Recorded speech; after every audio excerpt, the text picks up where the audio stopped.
Bom dia, queridos. Hoje eu queria comentar sobre a função do líder eclesiástico, um pastor, sacerdote, padre, etc. Qual que é o papel dele, de acordo com o Evangelho? Bom, queridos, antes de mais nada, nós precisamos lembrar que o Evangelho tem como objetivo libertar as pessoas. Conhecereis a verdade vos libertará. O Filho de Deus vos libertou. Então, se Ele vos libertou, verdadeiramente sois livres. Então, diversas passagens do Evangelho nos mostram que o Evangelho vem para libertar. Então, o líder eclesiástico, ele, se servo do Evangelho, tem que também ter como objetivo libertar a pessoa. Ou seja, fazer ela cada vez mais independente de outras pessoas, firmada em Deus. Ou seja, uma pessoa mais livre, uma pessoa mais determinada, uma pessoa mais corajosa, uma pessoa, enfim, mais forte para tomar decisões, mais forte para encarar os embates da vida. Agora, infelizmente, muitas vezes não é isso que acontece. Muitas vezes o líder eclesiástico toma uma posição de ídolo, de semideus da pessoa, fazendo-se como um guru da pessoa. Ou seja, tudo que a pessoa vai fazer, tudo que a pessoa deve pensar, tem que receber o aval daquele guru e tem que ser ditado por aquele guru. Então, em vez de um ajudador, de uma pessoa que cuida, ele passa a se tornar aquele que decide para a pessoa o que ela deve ou não fazer. Isso, obviamente, enfraquece a pessoa, porque ela não está mais tomando decisões, ela não está mais pensando, raciocinando, utilizando da sabedoria, aprendendo com os erros. Não, tudo é dirigido por aquela voz mandatória sobre ela. Então ela se torna uma pessoa, um boneco, uma marionete. Então o livre-arbítrio, que é uma das principais bênçãos que Deus deu ao ser humano, que faz parte da constituição do ser humano como imagem e semelhança de Deus.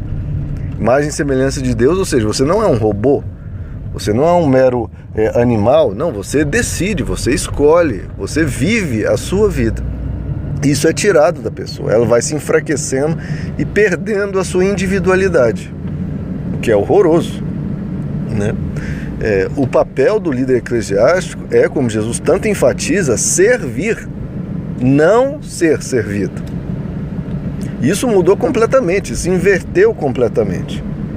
A maioria dos líderes querem ser servidos, querem transformar todo mundo em servos. Ora, não, ele tem que ser o exemplo principal de servo, ele que tem que servir. E as pessoas têm que ser servas não dele, mas de Deus. Servos da vida, servos do amor, servos da bondade. E esse líder precisa ser o servo principal. Tem que ser o maior exemplo. E ele vai ser esse exemplo cuidando das pessoas, ajudando as pessoas, abençoando as pessoas, aconselhando as pessoas. E não dando ordens. E não se fazendo, como se diz por aí, o ungido de Deus, que então vira um Deus para a pessoa. Porque a palavra dele passa a ser a palavra ungida, a palavra de Deus, e aí a pessoa não tem mais escolha, tem que obedecer cegamente aquele semideus que a pessoa se tornou para ela.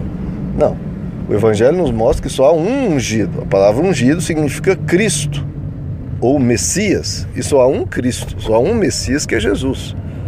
Nós todos somos aqueles que procuram orientar as pessoas a seguir Cristo. Nós apontamos para o bom pastor, para o bispo de nossas almas. Então, que a gente aprenda isso, queridos, que o objetivo do Evangelho é nos fortalecer, nos fazer pessoas mais conscientes, mais sábias, que tenham um relacionamento íntimo com Deus, de seguir a Ele. O próprio apóstolo Paulo diz, se eu fosse servo de homens, eu não seria servo de Cristo. Eu, como pastor, não quero pessoas servas minhas. Eu quero pessoas, amigos de caminhada, amigos de jornada, irmãos em Cristo, e que todos nós venhamos servir o bom pastor. Todos nós devemos servir aquele que é o único Deus. O único. Só Ele é o nosso Deus. Então que a gente aprenda com o Evangelho, queridos, a não servir a homens, a servir a Cristo. É claro que numa convivência, numa comunidade, numa igreja, a gente busca todos nós trabalharmos uns com os outros e há, claro, princípios de hierarquia, de organização. Mas aquela pessoa não pode ter o controle da nossa alma. Não, cada um, todos nós estamos subordinados ao Senhor Jesus. Ele é o Senhor. E que a gente aprenda isso para não sermos escravos de homem, porque o Evangelho, como eu disse, vem para nos fortalecer, para nos libertar e fazer pessoas livres, pessoas que decidem, pessoas que têm livre-arbítrio. Meus amados, que Deus os abençoe. A graça e a paz do Senhor.